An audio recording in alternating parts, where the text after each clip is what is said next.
dragons you have to slay to become financially independent. And Quixote Ventures is the name of my company.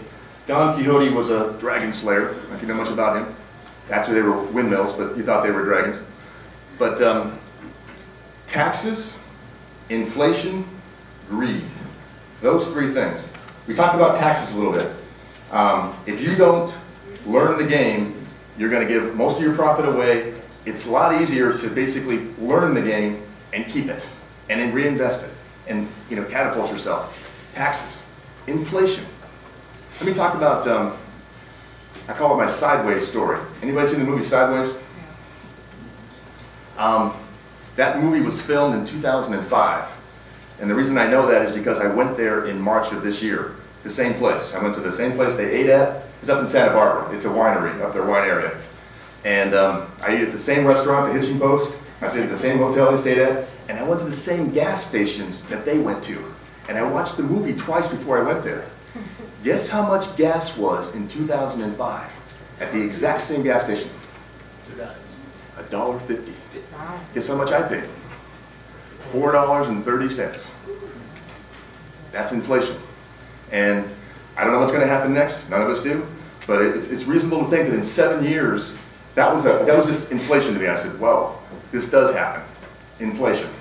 So if I created a note for $300 a month for 20 years, I'm thinking, good deal, Gordon. You did good here. Got a good income for $300 a month. But maybe in 7 years, when I go back to Santa Barbara, that won't even fill my tank up. So inflation is something you need to keep a handle on. Real estate will do that for you.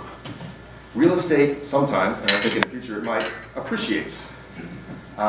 Rents go up. Those same rents will go up.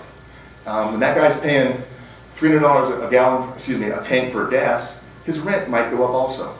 So you need to deal with inflation. Greed. Your greed and the people that you're depending on to manage your money is greed. Let me tell you a quick story here. My sister, I love my sister. My sister is the top female banker in Nevada, but she doesn't have much of a handle on her finances, on her personal finances.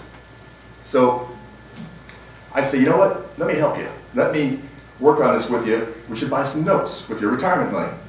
She set up a self-directed IRA, and basically she said, okay, what should I do? I said, well, I'm going to start sending you things and look at them. So I sent her a note, and I said, check out this note. She said, great, let's buy it. And I said, no. I said, this one's not for sale. She said, why are you sending it to me?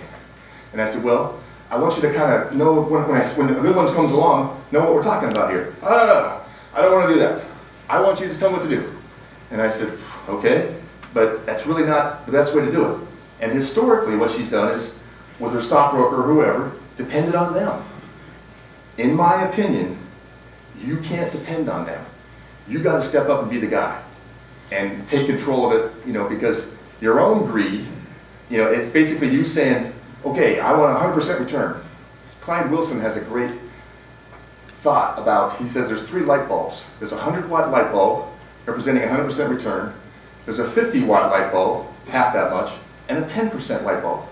You can touch that 10% light bulb without burning yourself. You touch the 100%er, you're getting scarred. Put that into an investment. So we all want the 100%. We need to get rich now. That's not the way it works. It's a long-term plan. So that's my rant about taxes, inflation, and greed.